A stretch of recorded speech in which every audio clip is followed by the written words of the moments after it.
Untangle. Okay. So open them up. Wow. Ah, interesting. Yeah. Yeah.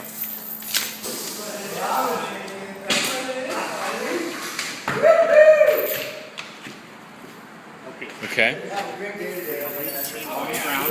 Okay. With that side in.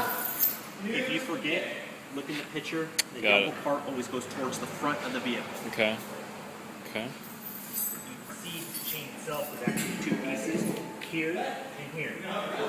The trick that people need to remember, when you slide the chain behind the tire, make sure you get this full front half on this side. Okay, okay. So the middle is right. Okay, got it. So,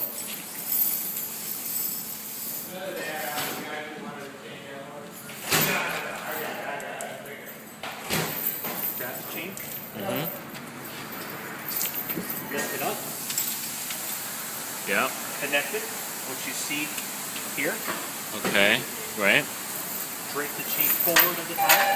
Yeah. Okay. Forward.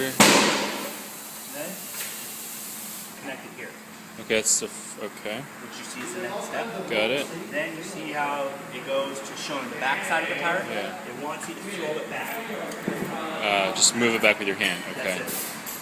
Then you're all free.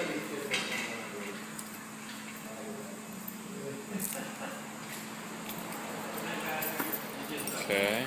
Like I said, remember the chain is a two-piece design. You have to get this tensioner on the front because it's on the first half. Okay. Come here. It has a built-in tensioner. Pull it. Wrap it through. And then hook it onto some part of the chain. Okay. That's it. Drive 15 feet. Disconnect it. Uh-huh. Oh, so you still have to stop it. You still have to drive and stop. Correct. Okay. Disconnect it. Retension it because it'll pick up the slack. Okay. Put it back through and connect it again. Okay. That's it. Okay. I must warn you, Yeah. whatever you do not pull on the rubber piece. It will break. Do not pull on the rubber piece. Yes, it will break. Pull on the chain. Okay, okay. And that's it. Okay. Good. And then I just do it.